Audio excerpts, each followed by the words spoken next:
एवं आत्मीय स्वयंसेवक बंधुगण,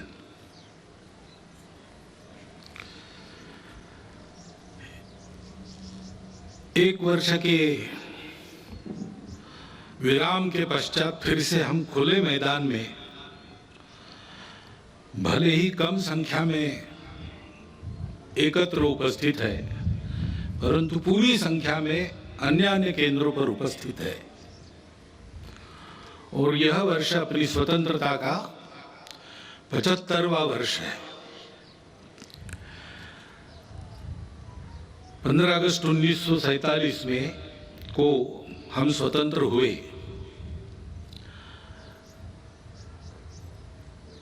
स्वाधीन हो गए। स्वतंत्र बनने की प्रक्रिया का प्रारंभ उस स्वाधीनता के कारण हम कर पाए। यानी अपने देश को चलाने के सूत्र हमने अपने हाथ में उस दिन लिए। अब चलाते चलाते अपने देश को स्व के आधार पर एक तंत्र पर खड़ा करने की प्रक्रिया वो चल रही है। क्योंकि स्वतंत्रता क्यों चाहिए इसके बारे में भी अपने देश में संघर्ष हुआ। स्वतंत्रता के लिए संपूर्ण भारत में समाज के सभी वर्गों से, देश के सभी क्षेत्रों से लोगों ने परिश्रम किए, संघर्ष किए, बलिदान दिए, त्याग और बलिदान के हिमालय खड़े किए। स्वतंत्रता और परतंत्रता इसके बारे में सबकी कल्पनाएं समान सी थी। यानी 1857 के पहले 1830 के दशक में दक्षिण भारत में वीरपांड्य कट्टेबोमन के नेतृत्व में जो हुआ संघर्ष ब्रिटिशों के साथ, उसकी घोषणा करते समय एक पढ़ा गया, उसको कुंडरा नाम के ग्राम में पढ़ा गया, इसलिए उसको कुंडरा डिक्लेरेशन कहते हैं। उसमें यह कहा गया कि ये जो विदेशी बाहर से आए हैं इनका रंग सफेद है, इसलिए पूजा में कपूर और भोजन में नमक महंगा हो जाएगा अगर हमने इनको यहां राज्य करने दिया तो। और बहुत बाद में महात्मा गांधी जी ने और एक सत्याग्रह की शुरुआत मुट्ठी भर नमक उठाते हुए की। कहते हैं कि उसके कारण अंग्रेजों के विशाल साम्राज्य की बुनियाद की मिट्टी खसकी। तो इस प्रकार कुछ समान से भाव सबके मन में थे, आपस में संपर्क नहीं था तो भी। और इसलिए ऐसी कई बातें समान सी पाई जाती है उस संघर्ष में। ऐसा एक संघर्ष हुआ और उसके फलस्वरूप हम 15 अगस्त को स्वतंत्र हुए। परंतु कालांतर में स्व की कल्पना ढीली पड़ी, अस्पष्ट हुई। उसके कारण स्वतंत्र होना है यानी क्या होना है, अपना स्व क्या है ये पता नहीं। स्व का विस्मरण तो बहुत दिनों से चल रहा था और इसलिए स्व को भूल गए तो स्वजनों को भी भूल गए और अपने आपस में ही भेद इतने बड़े हो गए, उससे हम जर्जर हो गए। एक दूसरे को बराबरी से देखने के लिए तैयार नहीं, आपस में संघर्ष, पंथ, प्रांत, जाति, भाषा, सब प्रकार के भेद, जो विविधता थी उसकी चौड़ी खाइयां बन गई हमको बांटने वाली। और इसमें स्व का भी विस्मरण, ठीक से स्मरण नहीं रहा, विस्मरण हो गया। और इसलिए जो चुनौतियां उस समय की थी उसके सामने एक स्पष्ट नीति लेकर हम खड़े नहीं हुए।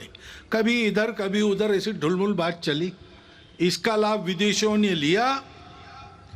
और जिस दिन हम स्वतंत्र हुए उस दिन स्वतंत्रता के आनंद के साथ साथ एक अत्यंत दुर्धर वेदना भी हमने अपने मन में अनुभव की वो टीस अभी तक गई नहीं है। अपने देश का विभाजन हुआ, अत्यंत दुखद इतिहास है वो, परंतु उस इतिहास के सत्य का सामना करना चाहिए, उसको जानना चाहिए। जिस शत्रुता और अलगाव के कारण विभाजन हुआ उसकी पुनरावृत्ति नहीं करनी है।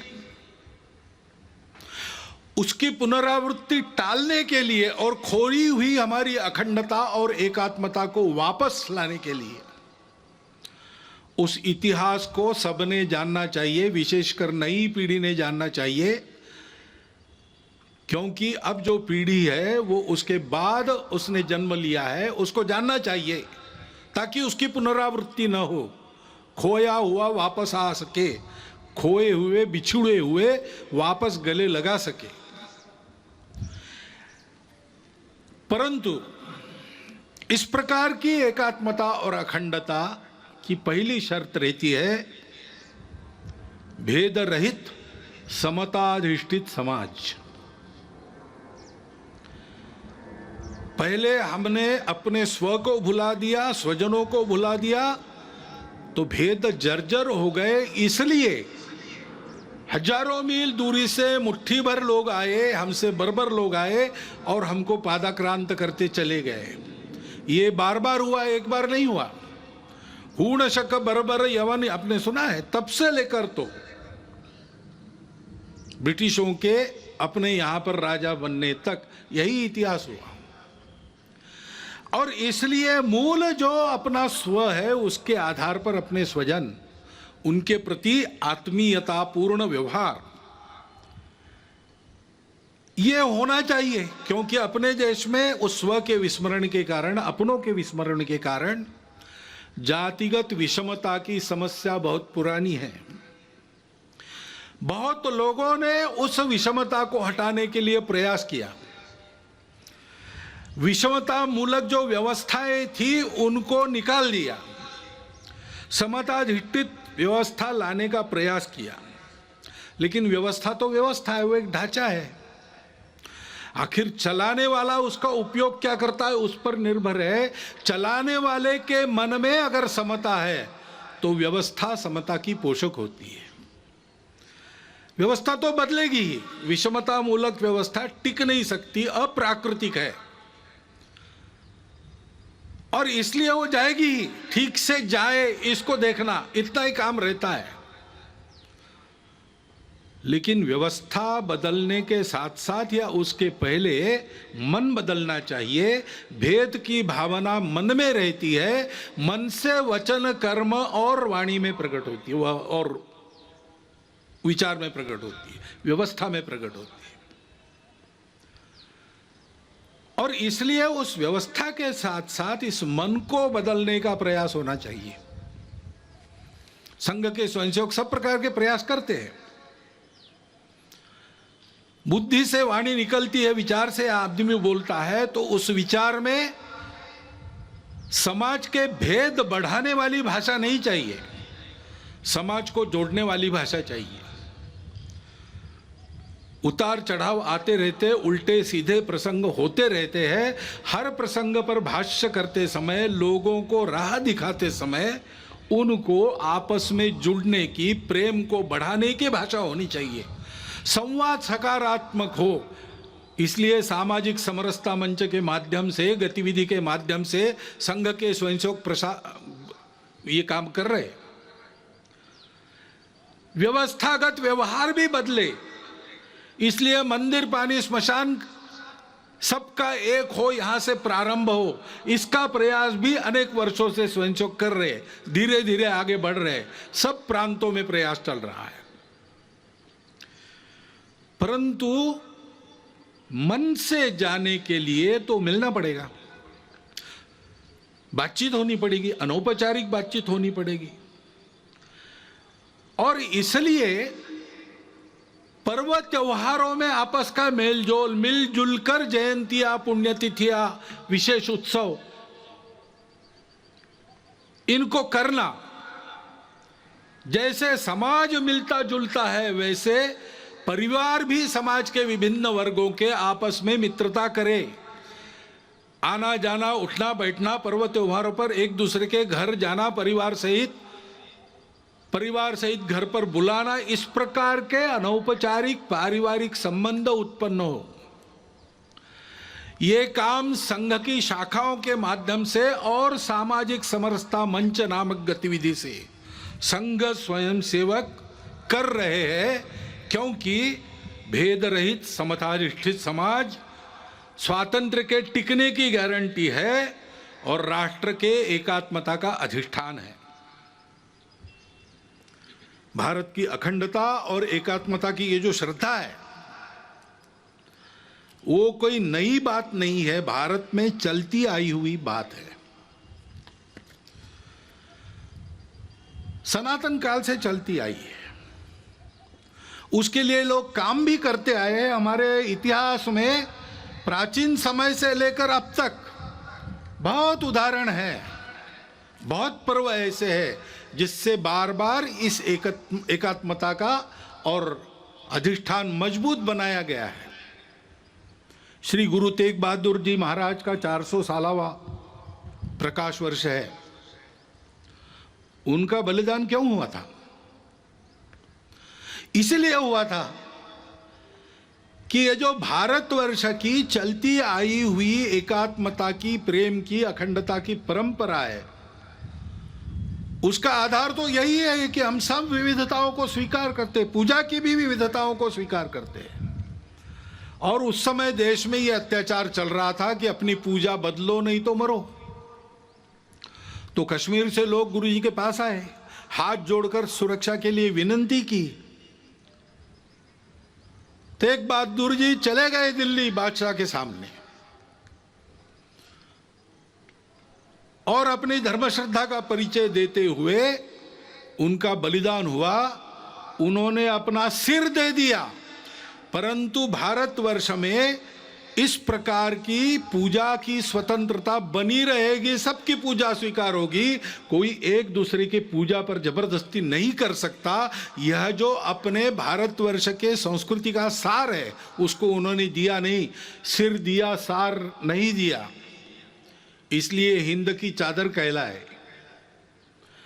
भारतवर्ष की स्वतंत्रता, भारतवर्ष की एकात्मता, अखंडता के लिए बलिदानों, मिनी वीरों की सनातन काल से जो आकाश गंगा यहां चली आ रही है, उस आकाश गंगा के वे सूर्य से थे। वह कल्पना हमारी समान सी है और प्राचीन काल से चलती आई है। स्वतंत्र जीवन कैसा होता है, स्वतंत्रता क्या है? सबके सुख की कल्पना है। मंत्र पुष्प में हम कहते हैं अपुत्रा पुत्रिणः सन्तु पौत्रिणः अधना सधना सन्तु सर्वे सन्तु निरामया। सर्वत्र का भला, ऐसा कहते हैं। सबके सुख की कल्पना, किसी को नहीं छोड़ा, वसुधैव कुटुंबकम मानकर सब जिसमें सुखी हो और सबको एक साथ सुखी करने वाला, मनुष्य मात्र के तीनों पुरुषार्थ एक साथ साधने वाला, मनुष्य समूह सृष्टि को एक साथ सुखी कर सकने वाला, अर्थ कामों को नियंत्रण में रखकर मोक्ष की तरफ चलाने वाला, यह जो धर्म है उस धर्म का आविर्भाव अपने यहाँ हुआ। वो अध्यात्म आधारित है, अनुभूति आधारित है। हमारे स्वतंत्रता की वह आध्यात्मिक कल्पना है और इसलिए हम जानते हैं पसायदान में उस स्वतंत्र सुखी जीवन की कल्पना ज्ञानेश्वर महाराज ने की है। जे खळांची व्यंकटी सांडो तया सत्कर्मी रतिवाडो, भूता परस्परे पडो मैत्र जीवांचे, दुरितांचे तिमिर जावो विश्व स्वधर्म सूर्य पाहो, जो जे वांछील तो ते लाहो प्राणी जात। फिर से सबके सुख की कल्पना है, सबके कामना पूर्ति की कल्पना है, परंतु आधार क्या है? दुष्टों के बारे में भी ये कहा उनका टेढ़ापन जाए, उनकी अच्छे कामों में रुचि बढ़े, प्राणी मात्र में परस्पर सौहार्द, प्रेम, आत्मीयता का संबंध हो, सबके संकट दूर हो, सब अपने अपने स्वधर्म को अनुभूत करके चले, स्वधर्म पर चले। तब सबकी इच्छाएं पूरी होगी। प्राणी जात सुखी होंगे, जिनमें प्राण है वो सब सुखी होंगे। सुख दुख का अनुभव कर सकने वाले सब सुखी होंगे। रविन्द्रनाथ टैगोर ने बाद में कहा, कोई अलग बात नहीं की, चित्त जथा भय शून्य उच्च जथा शिर। जहां चित्त भय से शून्य हो, जहां हम गर्व से माथा ऊंचा करके चल सके, जहां ज्ञान मुक्त हो, जहां दिन रात विशाल वसुधा के खंडों में विभाजित कर छोटे और छोटे आंगन न बनाए जाते हों, संपूर्ण मानवता की एकता की कल्पना, जहां हर वाक्य हृदय की गहराई से निकलता हो, सत्य पर चलने की कल्पना, हर दिशा में कर्म के अजस्त्र नदी के स्रोत फूटते हो और निरंतर अबाधित बहते हो, निरंतर कर्मशीलता, आदि आदि जो पूरी कविता उनकी है वो हमारे स्वतंत्र जीवन की कल्पना देती है। और उसके पीछे जो स्व है उसका आधार आध्यात्म है, स्पष्ट करती है। और इसलिए योगी अरविंद, जिनकी 150वीं जयंती है, उन्होंने भी यही बात कही है, हमारे स्व का अधिष्ठान स्पष्ट किया है, हमारे राष्ट्रीयता की कल्पना को उच्च रव से कहा है। गांधी जी इसी आधार पर बोलते थे। उनको सबूत की आवश्यकता पड़ी तो धर्मपाल जी ने सबूत जुटाए और आजीवन तपस्या की। उसके आधार पर उन्होंने भारतवर्ष के ब्रिटिश का प्रभाव होने के पहले के जीवन का जो चित्र सबूतों सहित किया है, प्रमाणित है। वो चित्र भी, उनकी भी शताब्दी है, जन्म शताब्दी, वो चित्र भी इसी बात की पुष्टि करता है। हमारी इस स्व की कल्पना का आधार अध्यात्म आधारित परस्पर व्यवहार था, संतुलित व्यवहार था, आत्मीय व्यवहार था। उसको हम धर्म कहते हैं और उस धर्म के उदय से सब सुखी होते हैं। सावरकर जी ने कहा कि जब ऐसा हिंदू समाज खड़ा होगा संगठित, तो वो गीता की ही बात करेगा और अपने उद्देश्य को वसुधैव कुटुंबकम यही बताएगा, क्योंकि हम किसी को पराया मान ही नहीं सकते। ऐसा हमारा जो आध्यात्मिक राष्ट्रीयता का स्व है, वो उदय होने से दुनिया के सारे झगड़े समाप्त होंगे, खोया हुआ संतुलन वापस आएगा और ऐसा मानव धर्म उदित होगा, हिंदू धर्म उदित होगा। तो फिर परिणाम ये भी होगा कि मनुष्यों के कलहों पर जिनके दुकान चलते हैं और उनके खोए हुए संतुलन पर जो अपना उल्लू सीधा करते हैं, उनके दुकान बंद हो जाएंगे। और इसलिए हम देखते हैं कि ये न हो, भारत एक विकास के राह पर, बड़ा बनने की राह पर चल पड़ा है, ये हो ना पाए, हिंदू समाज अपने स्व को समझ ना पाए और वैसे ही कटा बटा रहे, इसलिए बहुत प्रयास चल रहे। जो जो भारत का है उसकी निंदा करना, जो जो भारत की है उसकी निंदा करना, भारत के जीवन की, भारत के धर्म की, भारत की परंपरा की, इतिहास की, वर्तमान की, व्यवस्थाओं की, सबकी निंदा करना, भारतीयों के हृदय में स्वयं के बारे में ही अश्रद्धा उत्पन्न करना, ऐसे प्रयास चलते हैं। इतने प्राचीन जीवन से दुनिया देख रही है कि उस जीवन में इतने लंबे समय से चलते हुए मूल्य है। मनुष्य जीवन को स्थिरता देखे, सुख देते, टूटन से बचाते, अधपतन से बचाते, ऐसे मूल्यों से युक्त हमारा जीवन है। उन मूल्यों पर हमला होता है, बोल के भी होता है, निंदा करके भी होता है और विभिन्न माध्यमों से बहुत सूक्ष्म रीति से भी होता है। ऐसा स्थूल और सूक्ष्म एक सांस्कृतिक आक्रमण भी लगातार चल रहा है, इस भय से कि अगर ये सारी बातें भारत में ठीक हो गई तो हम नहीं चल पाएंगे। और गठबंधन भी ऐसे लोगों ने बना लिया है, सम्मिलित प्रयास करते हैं। और भारत में हम देखते हैं कि इसको पहचान कर इसके उपाय में चलना चाहिए, समाज को ठीक दिशा में चलाने के प्रयास करने चाहिए। सब ऐसा नहीं करते। विशेषकर इसके व्यवस्था को चलाने का भारत के जो दायित्वधारी लोग हैं, राज्यों में है, केंद्र में है, सब लोग हैं। लेकिन कभी कभी ऐसा व्यवहार दिखता है, यानी एक भारत का ही राज्य है, दूसरा भी भारत का ही राज्य है, उसकी पुलिस आपस में युद्ध करती है, गोलियों से लोग मारे जाते हैं। हम एक देश के वासी हैं कि क्या है? अपनी राजनीतिक स्पर्धा के चलते और सरकारों का विरोध खड़ा होता है, पार्टियों का है, चलता है। लेकिन सरकारी व्यवस्था के अंदर, व्यवस्था तो एक है, संविधान के तहत बनी है। संविधान के तहत हम फेडरल स्ट्रक्चर है, लेकिन संविधान के तहत ही we the people of India, हम एक देश के लोग हैं, हमारा एक देश है, व्यवस्थाएं हमने फेडरल बनाई है, लोग फेडरल नहीं है। संपूर्ण जन एक राष्ट्र है। लेकिन ऐसा पोषक व्यवहार सत्ता में बैठे लोगों का भी होता हुआ नहीं दिखता।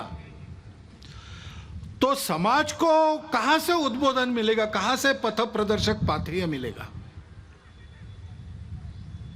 अपने राजनीतिक उल्लुओं को सीधा करने के लिए ऐसे छल कपट चलते हैं, उसमें समाज के मन का क्या होता है, समाज में जो भेद है उनको मिटाया जाता है कि उनको और चौड़ा किया जाता है, इसकी परवाह न करते हुए होता है। अब समाज को ही बचना पड़ेगा इन बातों को पहचानते हुए, क्योंकि ये षड्यंत्र चलते हैं। असंतोष उत्पन्न करना निमित्त तो मिलते ही है। इतने बड़े समाज में, इतने लंबे चौड़े देश में छोटा भी निमित्त है, उसको प्रचार के साधनों के आधार पर बहुत बड़ा करके बताना, असंतोष उत्पन्न करना, आपस में विरोध उत्पन्न करना, जाति से जाति को लड़ाना, प्रदेश से प्रदेश को, भाषा से भाषा को लड़ाना, कलह उत्पन्न करना और आतंक का वातावरण उत्पन्न करते हुए इसको शमन करना चाहने वाले शक्तियों को दबाने का प्रयास करना और एक तरह से देश में अराजकता उत्पन्न हो, ऐसा प्रयास करना, ये भी प्रयास चल रहे हैं। और तकनीकी के आधार पर नई नई बातें जो आ रही, वो और आग में घी डालने का काम कर रही। नियंत्रण नहीं है उसका। ओटीटी प्लेटफॉर्म्स है, उस पर कैसे कैसे चित्र आते हैं, क्या क्या आता है। अभी तो कोरोना में बालकों के हाथ में भी मोबाइल आ गया और ऑनलाइन तो देख ही रहे, और क्या देखते क्या नहीं इसका कोई नियंत्रण नहीं। और ओटीटी प्लेटफॉर्म पर क्या दिखाना, इसका भी कोई नियंत्रण नहीं। देश में तरह तरह के नशीले पदार्थ आते, उनकी आदतें बढ़ रही है। वो कैसे रोकी जाए, कैसा हो, पता नहीं। उच्च वर्ग से लेकर तो बिल्कुल आखिरी आदमी तक समाज के जितने भी स्तर है, सब में भयंकर व्यसन। और उस व्यापार से आने वाला पैसा किसके हाथ में जाता है, हम सबको पता है। देश विरोधी कार्यों में उसका उपयोग होता है। सीमा पार के देश उसको प्रोत्साहन करते हैं। ऐसी सारी बातें चल रही है और अनियंत्रित बातें भी बढ़ रही है। बिटकॉइन जैसी करेंसी है, किस राष्ट्र का, किस नियम का उस पर नियंत्रण है, मुझे नहीं पता। एक स्पर्धा खड़ी हो रही है। इन सब बातों को नियंत्रित करना, समाज के हित में चलाना, ड्रग्स जैसे व्यसनों का पूर्ण निराश हो, इसका प्रयास करना, ये शासन को करना चाहिए, करना पड़ेगा। परंतु शासन तो अपना काम आज नहीं कल करेगा, करने का प्रयास कर भी रहा है। वो यशस्वी आज न कल होगा, परंतु तब तक के लिए इसका बचने का और बाद में भी बचने की क्या बात है, कैसे होगा? तो अपने यहां पर एक वाक्य सर्वत्र लिखा मिलता है, मन का ब्रेक उत्तम ब्रेक। समाज का मन तैयार होना चाहिए, नई पीढ़ी का मन तैयार होना चाहिए। बालकों का, शिशुओं का मन घर में तैयार होता है। नव तरुण होने के बाद जब दुनिया में जाता है और दुनिया के आगे खड़ा होता है तो उस व्यक्ति को क्या लेना क्या नहीं लेना, क्या ठीक है क्या गलत है, इसका विवेक जो मिलता है वो घर से तैयार होके मिलता है, माता पिता के आचरण के उदाहरण से मिलता है, घर में जो अपनी कुलरीतियाँ पद्धतियाँ चलती है उसके संस्कारों से मिलता है। उनको ठीक करने से बहुत सारी बात बिना शासन के भी हम कर पाएंगे और इसलिए कुटुंब प्रबोधन की गतिविधि हमारे स्वयंसेवक चलाते हैं। सप्ताह में एक बार कुटुंब के लोग बैठते और आपस में संवाद करते हैं, मुक्त चर्चा करते हैं। स्वभाषा स्वभूषा, अपना भजन भवन भ्रमण भोजन किस प्रकार से चलता है, कम से कम अपने घर की चौखट के अंदर हम लोग अपने स्व के आधार पर आचरण करते कि नहीं, घर में अपनी भाषा बोलते हैं कि नहीं, कागजों पर अपना हस्ताक्षर करते हैं तो अपनी मातृभाषा में करते हैं कि नहीं, करना चाहिए। जहां टाल सकते हैं विदेशी भाषा को टालो, जहां उसका उपयोग है और जहां अनिवार्य है वहां तो करना ही पड़ेगा, करेंगे भी, हमको किसी भाषा से थोड़ी बैर है। परंतु स्वभाषा स्वभूषा, अपना भजन अपना भोजन, इसका एक महत्व है। स्व का ज्ञान परंपरागत रीति से पीढ़ी दर पीढ़ी बनता रहे, इसलिए उस आचरण के बारे में चर्चा।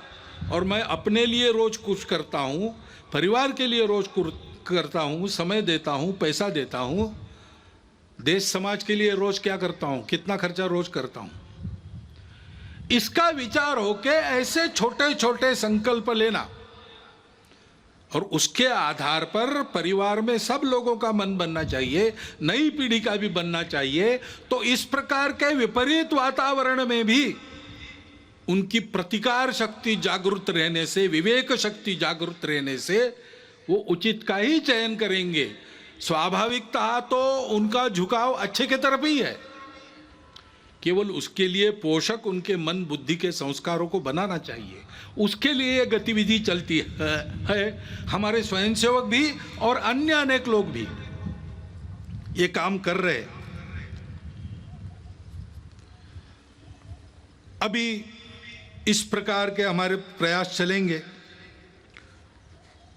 बीच में कोरोना आ गया।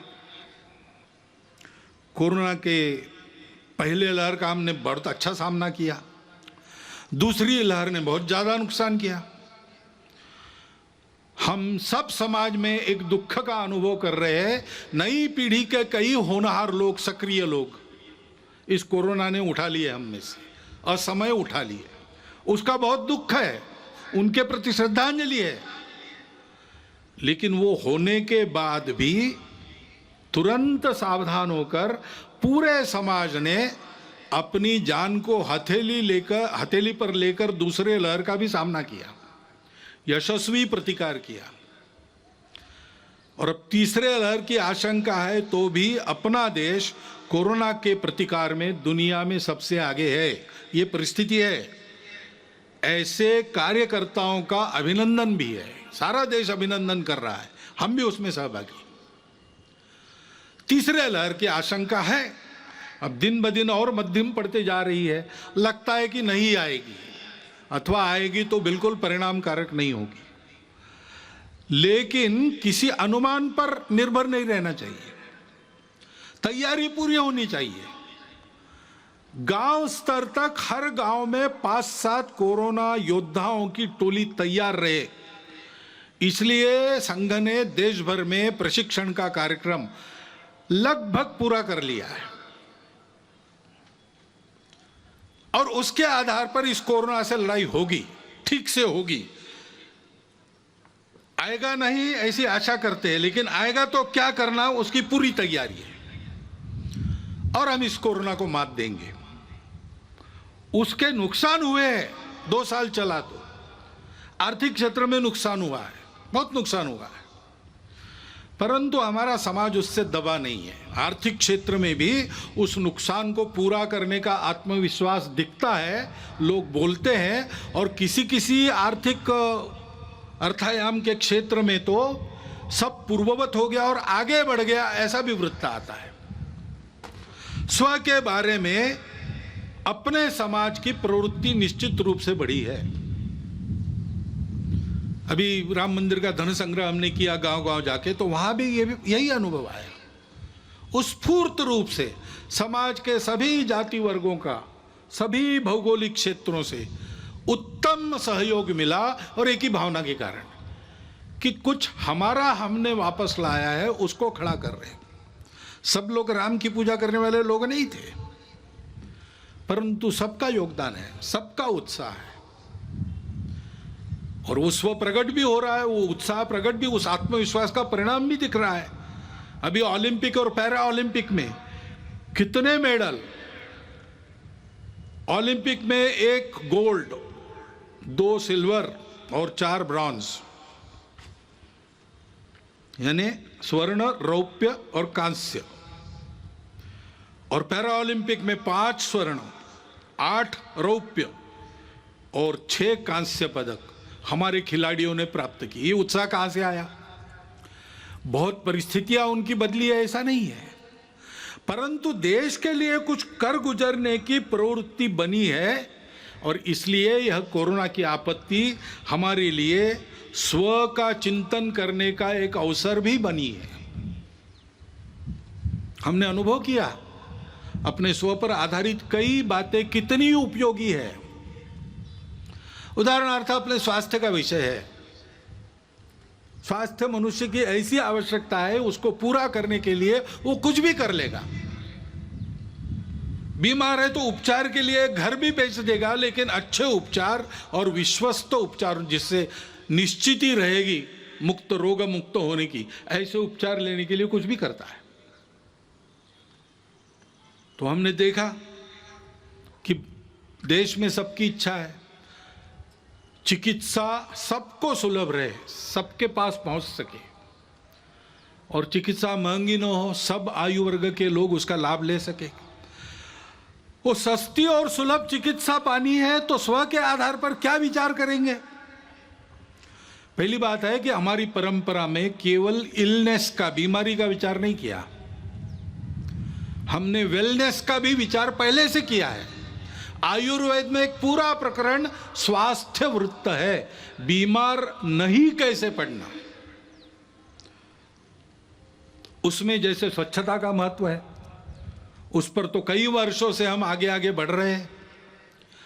लोक स्वास्थ्य का, पब्लिक हेल्थ का विषय है, उस पर भी हमको बहुत तरीके से आगे जाना पड़ेगा, क्योंकि उसमें शासन को भी बहुत कुछ करना पड़ता है, समाज को भी बहुत कुछ करना पड़ता है। अपने घर की और स्वयं की स्वच्छता तो हम देख लेंगे, अपने मोहल्ले की स्वच्छता पर भी ध्यान देना पड़ेगा। सार्वजनिक स्थानों पर स्वच्छता बरतने की आदत लगानी पड़ेगी। स्वच्छता के लिए नंबर मिलते हैं आजकल शहरों को, अच्छी बात है, लेकिन दिखने वाली स्वच्छता और जहां नहीं कोई देखता वहां स्वच्छता नहीं, ऐसे लोक स्वास्थ्य में नहीं चलता। बीमारी हवा से भी आती है, और इसलिए लोक स्वास्थ्य के नियमों का ध्यान रखना और जीवन शैली मुख्यतः ठीक करना। प्राकृतिक जीवन शैली चाहिए, जितनी प्रकृति के पास रहेगी उतना हम स्वस्थ रहेंगे। पर्यावरण के साथ मेल खाने वाली जीवन चाहिए। हम बेतहाशा रासायनिक खेती का प्रयोग करेंगे तो कैंसर तो बढ़ेगा ही। हम अगर हर जगह प्लास्टिक से प्रदूषण लाएंगे तो हम जिस सांस से हवा भरते हैं वो सांस अपनी विषैली हो जाएगी। और इसलिए हमारे यहाँ पानी का उपयोग ठीक से करना, नाप तोल कर करना। पानी सबके लिए आवश्यक है, लेकिन अगर हम पानी को अमर्यादित खर्चा करने लगे तो सबको पानी नहीं मिलेगा, और सब सुखी होंगे तभी हम सुखी होंगे, नहीं तो नहीं होंगे। प्लास्टिक का उपयोग कम से कम करना चाहिए, कम से कम, जिसको अंग्रेजी में सिंगल यूज प्लास्टिक कहते हैं, उसको तो आप जीवन से हटाने की बारी आ गई। और जहां बनता है, घर से लेकर, आंगन से लेकर, मोहल्ले, गांव, जंगलों, खेतों तक, हरियाली बढ़ाना, वृक्षारोपण करना, ये करने की आवश्यकता है। उसके लिए पर्यावरण गतिविधि चलाते हैं स्वयंसेवक। पर्यावरण के क्षेत्र में बहुत लोग काम करते हैं, जल संधारण से लेकर सारी बातों में। पर्यावरण गतिविधि प्रत्येक परिवार में पानी बचाना, प्लास्टिक हटाना और हरियाली बढ़ाना, इन तीन का छोटी छोटी बातों से लेकर सब में आचरण उत्पन्न हो, इसके लिए प्रयास करती है। क्योंकि ये ऐसी जो पर्यावरण की शैली है वो स्वास्थ्य को भी ठीक करती है और खर्चा भी बचाती है। कोरोना काल में जितने विवाह हुए कितने सस्ते में हुए। हमारे ध्यान में कई बातें आ गई कि हम जो खर्चा करते हैं वो कितना खर्चा फालतू होता है, इससे कम में हम जी सकते हैं। जो मिलता है उसमें अपने घर गृहस्थी को रोटी, कपड़ा, मकान, स्वास्थ्य, शिक्षा, अतिथि सत्कार, ऐसी न्यूनतम आवश्यकताओं को ठीक से पूर्ण कर सकते हैं। अब कोरोना जाएगा, जाने को है। अपनी सुधरी हुई आदत को फिर से नहीं बिगाड़ना, इसका हमको ध्यान देना पड़ेगा। और इसलिए पर्यावरण के साथ स्वास्थ्य को साधते हुए हमको ये भी प्रयास करना पड़ेगा कि सब प्रकार की पैथियों को मान्यता देते हुए अपने अपने पैथी का अहंकार, अभिमान तो रहना चाहिए, गौरव तो रहना चाहिए, अहंकार नहीं होना चाहिए। कुछ बीमारियों को कुछ पैथी में इलाज है, किसी में नहीं है। हर एक चिकित्सा पद्धति का अपना अपना तत्वज्ञान है। मतभेद हो सकते हैं लेकिन विरोध नहीं होना चाहिए। सभी चिकित्सा पद्धतियों का समन्वय करते हुए सबको सुलभ हो सके ऐसी चिकित्सा हम दे सकते, क्योंकि कुछ पद्धतियों में इलाज महंगे हो जाते, उसका इलाज नहीं कुछ पद्धतियों में वही इलाज बहुत सस्ता हो जाता उसी बीमारी का, और गुण भी मिलता है। तो इसलिए सभी पद्धतियों का समन्वय करते हुए कैसे आगे बढ़ेंगे, और सबको एकदम बहुत गंभीर चिकित्साओं का सामना नहीं करना पड़ता। छोटी मोटी रोज की बीमारियां होती है तो प्राथमिक चिकित्सा अपने गांव में ही उपलब्ध रहे, उसमें डॉक्टर वैद्य भी हो, और अंग्रेजी में कहते हैं बेयरफुट डॉक्टर्स, आरोग्य रक्षक, ऐसी भी कोई व्यवस्था बने। थोड़ी अधिक चिकित्सा करनी है तो जिला केंद्र पर सबके लिए उपलब्ध रहे, और बहुत उच्च स्तरीय, बहुत गंभीर चिकित्सा अगर आवश्यक है तो एक एक विभाग केंद्र पर, कमिश्नरी के केंद्र पर या बड़े कस्बों में उसकी व्यवस्था उपलब्ध रहे। इस प्रकार का एक तंत्र खड़ा करना पड़ेगा। ऐसा समग्र स्व के आधार पर सोचते हैं तो सबको सुलभ और सस्ती चिकित्सा का प्रबंध अपने देश में हो सकता है। वही बात आर्थिक मामलों की है। हम जानते हैं विश्व में जो प्रचलित अर्थव्यवस्था है उसके कारण कई समस्याएं भी खड़ी है, और समस्याओं का उत्तर उस व्यवस्था के पास नहीं है। सभी देशों में उसका पुनर्विचार चल रहा है। बहुत उत्साह से जिन बातों की उद्घोषणा आर्थिक जगत पहले करता था, आज उसने वो करना बंद कर दिया है, अंतर्मुख होकर विचार कर रहा है। तीसरा रास्ता कौन सा है? तीसरा रास्ता हम दे सकते हैं। हमारे परंपरागत आर्थिक चिंतन की जो दृष्टि है वो पूर्ण है, अधूरी नहीं है। हमने उस स्व के आधार पर ये चिंतन किया है। एक शाश्वत सत्य हम पहले बताते हैं कि भाई अर्थशास्त्र क्यों है? मनुष्य की कामना पूर्ति के लिए साधन उपलब्ध कराने का शास्त्र, ऐसा वो मानते हैं। हमारे यहाँ थोड़ा आगे गए, हमने कहा कि सुख प्राप्ति का वो है, और एक का सुख हो नहीं सकता, सबका सुख चाहिए। इसलिए जितनी प्रजा है उसके सुख का वो शास्त्र है। जिन्होंने जन्म लिया है वो सब सुख को प्राप्त हो तो सभी सुखी होंगे। और ये सुख कहाँ मिलता है? सुख बाहर नहीं है, सुख अंदर है। और इसलिए अंदर के सुख को प्राप्त करेंगे तो बाहर की वस्तुओं से हम पर्याप्त सुख ले सकते हैं, अपने अंदर ही है वो। लेकिन उसके लिए बाहर की वस्तुएं पर्याप्त हो सकती है। नहीं तो सिद्धांत तो प्रचलित सिद्धांत कहता है means are limited, ends are endless. हमारे यहाँ इस सत्य को मान्य करके कहा है कि ऐसी अवस्था में अगर उपभोग करना है तो संयम आवश्यक है, क्योंकि सुख उसमें नहीं है, वस्तु में सुख हमारे अंदर है। तो बांटकर खाओ, उस सुख के पीछे बहते मत जाओ, सुख पर तुम्हारा नियंत्रण चाहिए। और इसलिए संयम पूर्ण उपभोग, न्यूनतम आवश्यक जितना है उतना उपभोग, क्योंकि यह सब हमारा नहीं, मेरी अपनी प्रॉपर्टी नहीं है। इस पर मालकियत किसकी है? किसी की नहीं। ईशावास्यमिदं सर्वम, भगवान का बनाया है, भगवान का है। उसने उसका यथोचित उपयोग जिसके लिए रखा है वो लेगा। सबका होने के बाद बचेगा, उसमें मैं अपने को चलाऊंगा। तेन त्यक्तेन भुंजित। मनुष्य प्राकृतिक और मानव निर्मित धन का स्वामी नहीं है, विश्वस्त है। उसको 2 हाथों से कमाना है, लेकिन उसके आधार पर सारी सृष्टि को चलाना है, 1000 हाथों से बांटना है। इस दृष्टि के आधार पर अपने यहाँ का आर्थिक विचार खड़ा है, वो एकांतिक नहीं है। उसमें मनुष्य को सृष्टि के अंग के नाते देखा गया है। सृष्टि का मालिक नहीं, कॉन्करर नहीं, कॉन्करिंग द नेचर गलत बात है, नर्चरिंग द नेचर। सृष्टि से जितना चाहिए उतना लेना और दाम दुगना वापस करना, गिविंग बैक। इस आधार पर हमारा अर्थ विचार खड़ा है। और इसलिए वो एकांगी नहीं है, वो सब जगह परिवार की कल्पना करता है। कृषि श्रेष्ठ है कि उद्योग श्रेष्ठ है कि व्यापार श्रेष्ठ है? अरे भाई, तीनों अपने अपने जगह श्रेष्ठ है, तीनों को मिलकर चलना चाहिए। उद्योग चलेगा मालिक के लिए चलेगा कि मजदूर के लिए?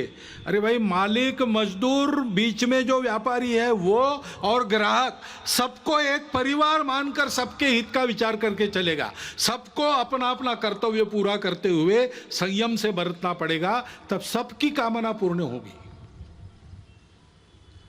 इस प्रकार के आर्थिक विचार के आधार पर आज के देशकाल परिस्थिति में क्या सुसंगत हो सकता है? हमारा प्रदीर्घ जीवन रहा है, उस प्रदीर्घ जीवन में हमने भी पुरुषार्थ किया है। और ईस्वी सन 1 से लेकर तो 17वीं सदी तक हम दुनिया के सर्वसमर्थ आर्थिक देश थे। विलियम डैलिरिम्पल वगैरह डाटा दे रहा है।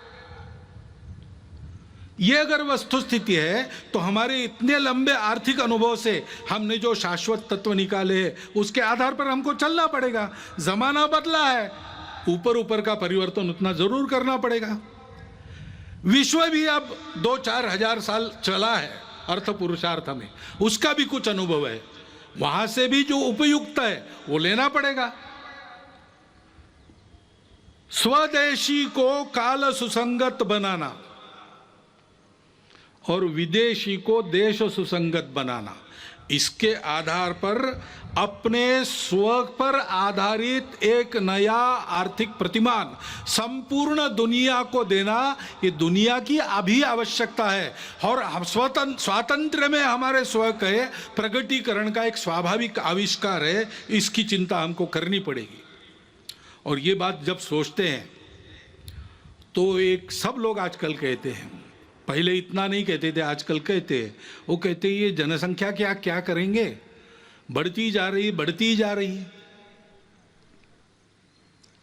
तो जनसंख्या नीति तो होनी चाहिए। अपने यहां विचार हुआ है, एक परिवार में 2.1 ऐसा कहा है ना, 2 बालक रहे, ऐसा विद्वानों ने मिलकर निश्चित किया, सरकार ने उसको स्वीकार किया, ये सब हुआ है। लेकिन हमको लगता है कि एक बार फिर विचार कर लेना चाहिए, क्योंकि 2 बातें, सारी बातों का विचार करना। अभी हमारे देश में, हमारा युवाओं का देश है, 56-57% युवा है।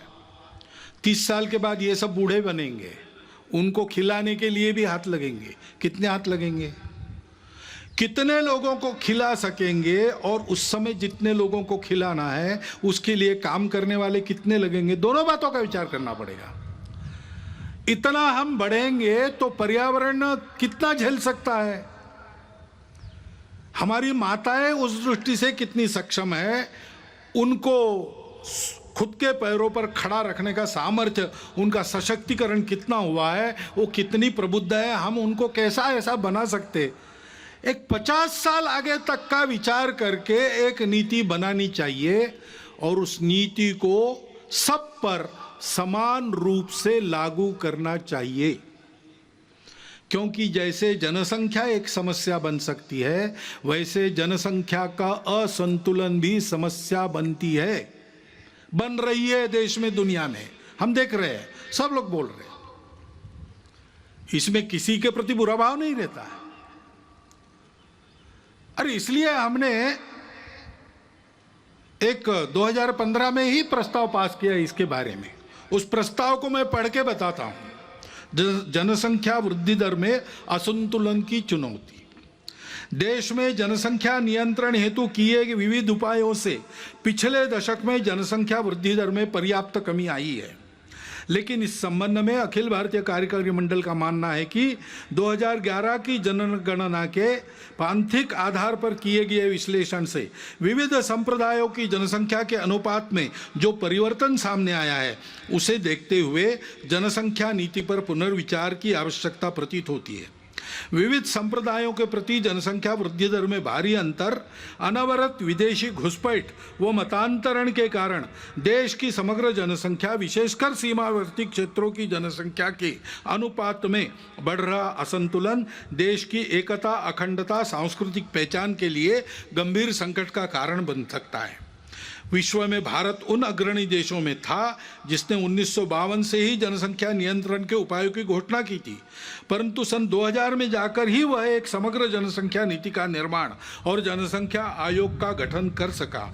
इस नीति का उद्देश्य सकल प्रजनन दर की आदर्श स्थिति को 2045 तक प्राप्त कर स्थिर व स्वस्थ जनसंख्या के लक्ष्य को प्राप्त करना था। ऐसी अपेक्षा थी कि अपने राष्ट्रीय संसाधनों और भविष्य की आवश्यकताओं को ध्यान में रखते हुए प्रजनन दर का यह लक्ष्य समाज के सभी वर्गों पर समान रूप से लागू होगा। परंतु 2005-6 का राष्ट्रीय प्रजनन एवं सार्थ सर्वेक्षण सन 2011 की गणना के 0 से 6 आयु वर्ग, 0 से 6 आयु वर्ग के पांथिक आधार पर प्राप्त आंकड़ों से असमान सकल प्रजनन दर एवं बाल जनसंख्या अनुपात का संकेत मिलता है। यह हमारा प्रस्ताव है, तो इसलिए सुझाव हमारे ऐसे और भी लिखा है, पूरा नहीं पढ़ता हूं, लिखित भाषण में उपलब्ध है। देश में उपलब्ध संसाधनों, भविष्य की आवश्यकताओं एवं जनसांख्यिकीय असंतुलन की समस्या को ध्यान में रखते हुए देश की जनसंख्या नीति का पुनर्निर्धारण कर उसे सब पर समान रूप से लागू किया जाए। सीमा पार से हो गई अवैध घुसपैठ पर पूर्ण रूप से अंकुश लगाया जाए। राष्ट्रीय नागरिक पत्रिका का निर्माण कर इन घुसपैठियों को नागरिकता के अधिकारों से तथा भूमिकरित के अधिकार से वंचित किया जाए।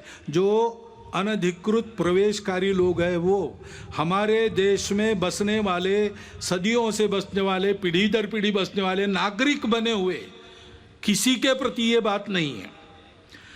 और देशवासियों का ये आह्वान है कि जनसंख्या में असंतुलन उत्पन्न कर रहे सभी कारणों की पहचान करते हुए जन जागरण द्वारा देश को जनसांख्यिकीय असंतुलन से बचाने की सभी विधि सम्मत प्रयास करें।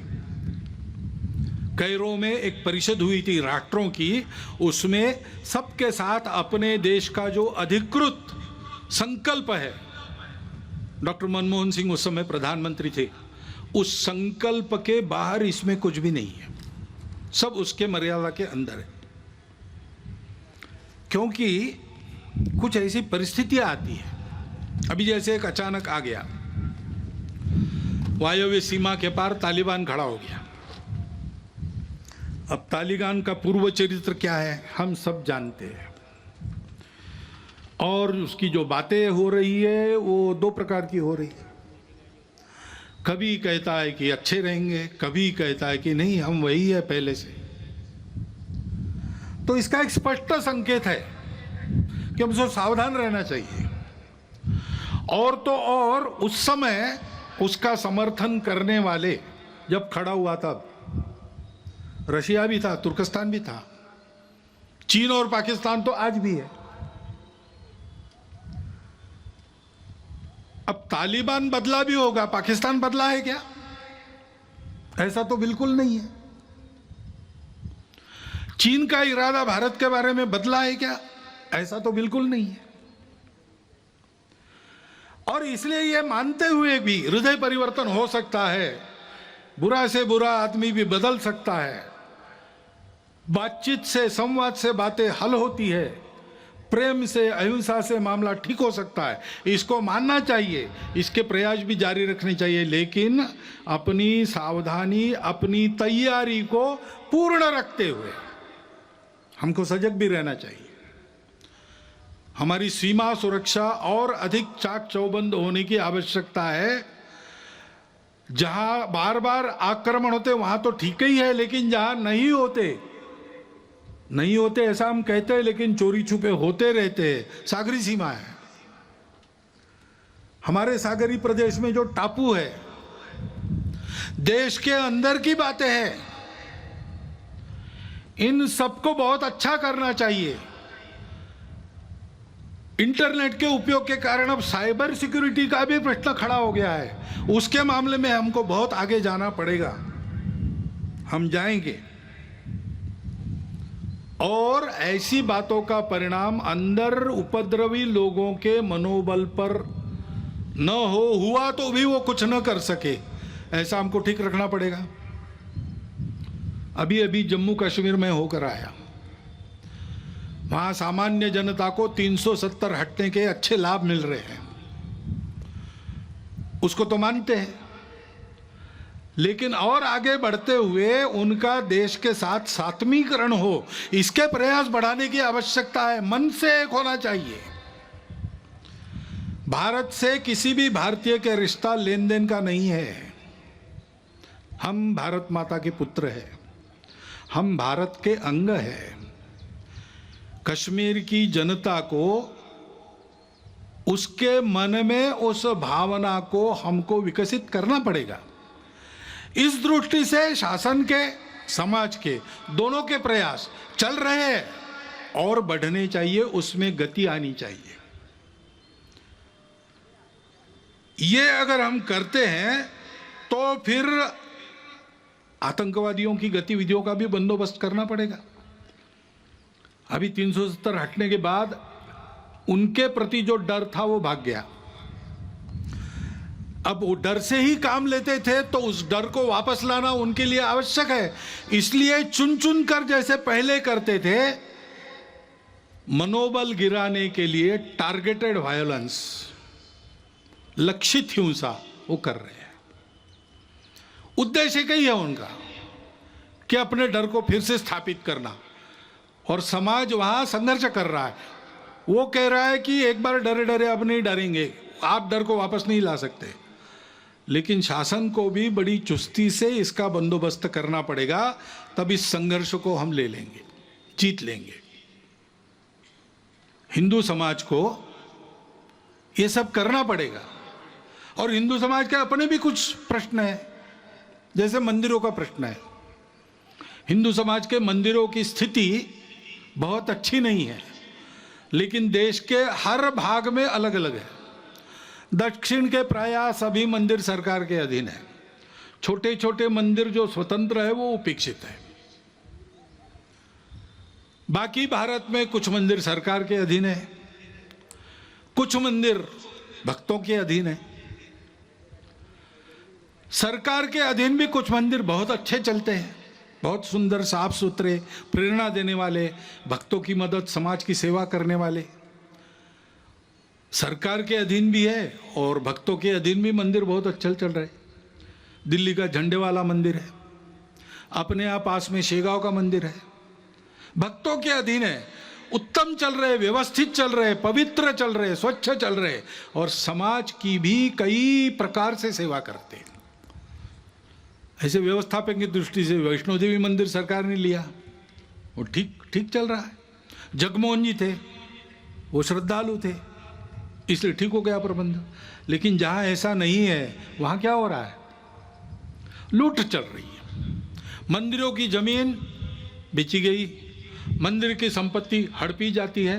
हिंदू मंदिरों की संपत्ति अहिंदू जिनको हिंदू देवी देवों पर श्रद्धा नहीं है उनके लिए लगाई जाती है। हिंदू को भी आवश्यकता है, वहां नहीं लगाई जाती। और इसलिए सुप्रीम कोर्ट के निर्णय भी है, सब प्रकार के हैं। यह भी कहा है सुप्रीम कोर्ट ने कि मंदिर के मालिक भगवान है और कोई नहीं हो सकता, पुजारी केवल व्यवस्थापक है। यह भी कहा है सुप्रीम कोर्ट ने कि सरकार व्यवस्था उत्पन्न करने के लिए कुछ समय तक ले सकती है, 1, 2, 3 वर्ष, उसके बाद वापस करना पड़ेगा। और इसलिए एक बार इसका निर्णय होना चाहिए ठीक से।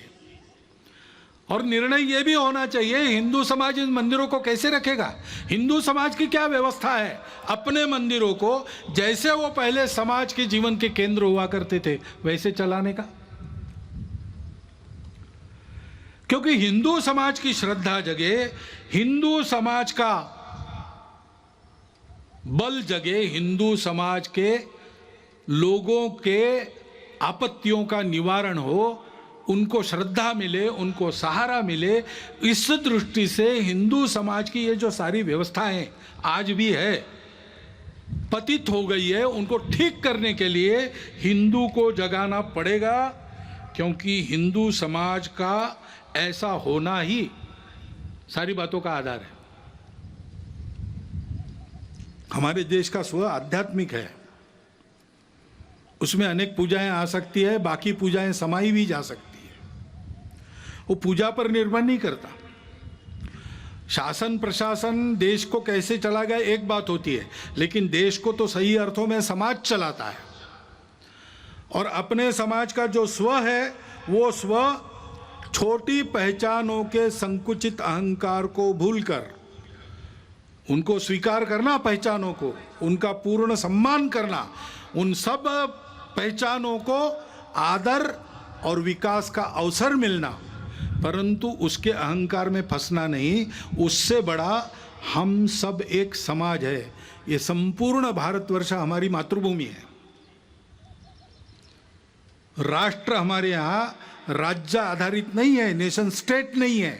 हमारे यहाँ जनपदवती भूमि ये राष्ट्र का आधार है। जनपद यानी समाज, समाज यानी केवल भीड़ नहीं, समाज यानी एक समान लक्ष्य लेकर आगे बढ़ने वाला समूह, परस्पर आत्मीयता का संबंध रखने वाला, एक मातृभूमि का अपने आप को मानने वाला।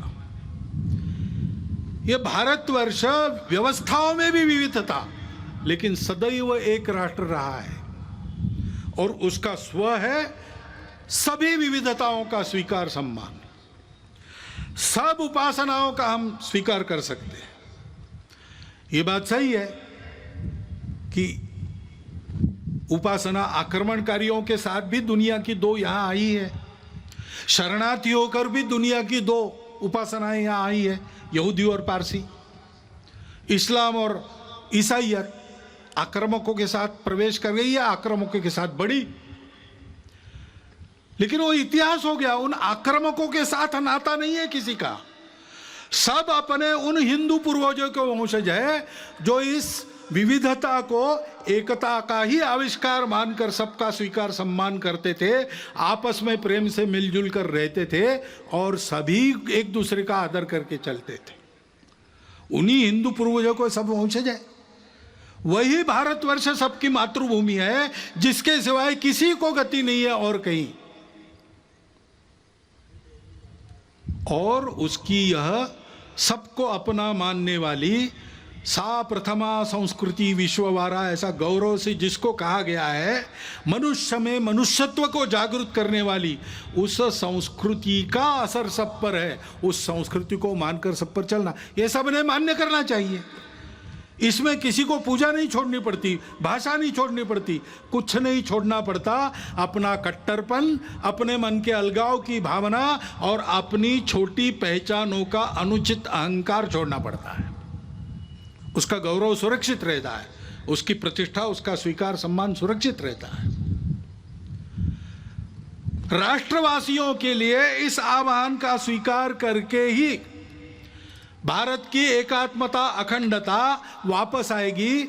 यही इमोशनल इंटीग्रेशन कहा गया है, जिसका आह्वान अपने संविधान ने किया है। इसके लिए सबने प्रयास करना चाहिए, ऐसा दिग्दर्शन किया है। और यह सारा तब समझेंगे लोग जब हिंदू समाज ऐसा होकर दिखेगा। हम अपने छोटे छोटे अहंकार भूलकर सबको अपनाने की नियत रखें। हमारी संस्कृति तो सबको अपनाती है। हमको डर नहीं लगना चाहिए किसी को अपनाते समय। डर लगता है क्योंकि हम दुर्बल हैं। हमको शक्ति संपन्न होना पड़ेगा। मैं शंकर का वह क्रोधानल कर सकता जगती क्षार क्षार, ऐसा बल होना पड़ेगा। लेकिन जगती को क्षार नहीं करना है, भूभाग नहीं, शत शत मानवों के हृदय जीतने का निश्चय।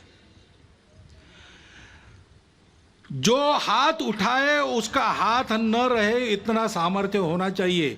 लेकिन सामर्थ्य का उपयोग क्या करना चाहिए? दुर्बलों की रक्षा।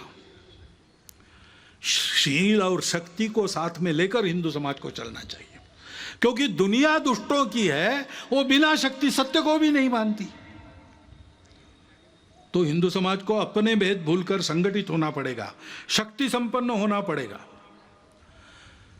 सबको समझना पड़ेगा कि इस अर्थ में हम सब हिंदू हैं।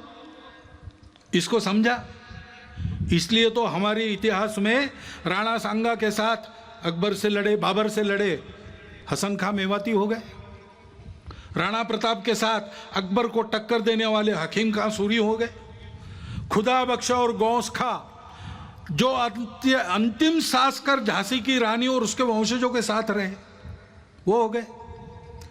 पंडित राम प्रसाद बिस्मिल जी के जिगरजान दोस्त अशफाक उल्ला खान जैसे क्रांतिकारी उसी ने हमको दिए।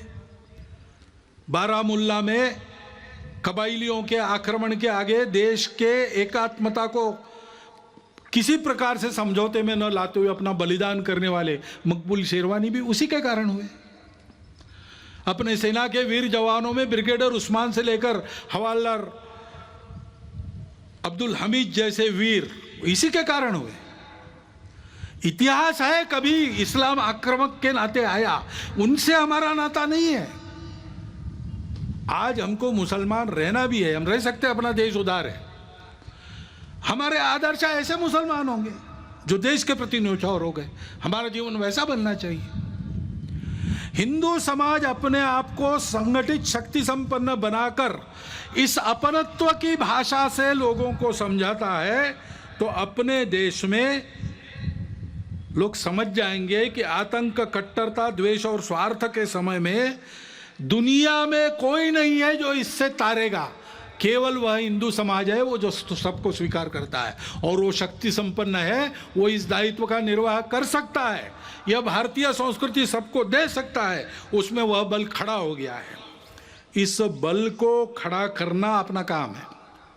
इतिहास की घटनाओं को विद्वेष के लिए नहीं स्मरण करना है, उससे सबक लेकर यह न बढ़े विद्वेष, इसके लिए सुनना है। जन्मेजय ने व्यास जी को सर्पयज्ञ उसका जब खंडित हुआ तब यही कहा कि हमने सुना कि हमारे जो पूर्वज थे कौरव और पांडव, उनमें बड़ा भयंकर संहारकारी युद्ध हुआ, ये कैसे हुआ? ये आपस में शत्रुता क्यों बढ़ी? दोनों तो भाई भाई थे और दोनों तरफ अच्छे अच्छे लोग थे, कर्तृत्व संपन्न लोग थे। कौन सी ऐसी खटास थी जो दूर नहीं हो सकी? क्या किसी ने उस बैर को शमन करने का प्रयास नहीं किया? ये महाभारत क्यों हुआ बताइए। तब व्यास जी ने महाभारत की कहानी बताई, कलह बनाने के लिए नहीं, कलह मिटाने के लिए बताई। भारत के साथ संपूर्ण मानवता की परस्पर आत्मीयता सदा के लिए अभिन्न रूप से जुड़ी है। उस भारत को, उस परंपरा को, संस्कृति को, समाज को सर्वांग सुंदर रूप से सबल होकर खड़ा होना पड़ेगा। हम सबको हिंदू के नाते व्यक्तिगत स्तर पर बल, साहस, तितिक्षा, धैर्य, ओज, शारीरिक, मानसिक, बौद्धिक, तीनों प्रकार का इसकी साधना करनी होगी। समाज के नाते सारी बातों का उपाय करने के लिए सामूहिक कार्य करने का अभ्यास करना होगा। सामूहिकता से चलने की स्वभाव में आदत डालनी पड़ेगी। यह बल किसी की विरोध और प्रतिक्रिया में नहीं है। हमारी फूट के चलते हमको तोड़कर अपने स्वार्थ के उल्लू सीधा करने के लिए सब लोग ताक पर है। इसको समझते हुए, और ये हमारा स्वभाव होना चाहिए हिंदू के नाते, संगठित रहना, बल संपन्न रहना, संपूर्ण मानवता के लिए अपने बल का उपयोग करना। ये कर्तव्य निर्वाह करने के लिए ऐसे हिंदू समाज को खड़ा होना पड़ेगा, क्योंकि जागरूक, संगठित, बल संपन्न और सक्रिय हिंदू समाज ही सब समस्याओं का समाधान है। यही काम तो हम करते हैं। भारत के ओर से भारत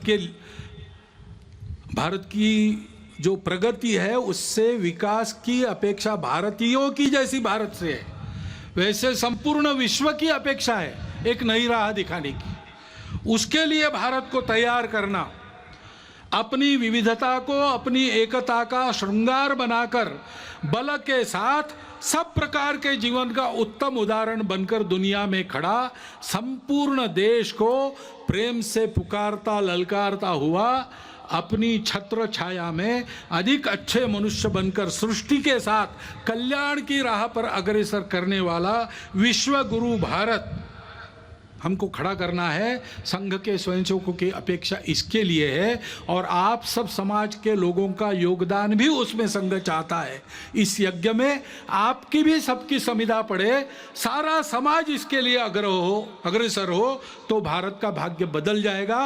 वो भाग्य बदलना है, वो भारत की आवश्यकता है, वो समय की, विश्व की आवश्यकता है। और इसलिए भ्रांति जनमन की हटाते, क्रांति का संगीत गाते, एक के दशलक्ष होकर कोटियों को है बुलाते, इस पद्धति से हमको आगे बढ़ना है। क्योंकि तुष्ट माँ होगी तभी तो विश्व में सम्मान पाकर बढ़ रहे हैं चरण गणित, बस इसी धुन में निरंतर। भारत माता की जय।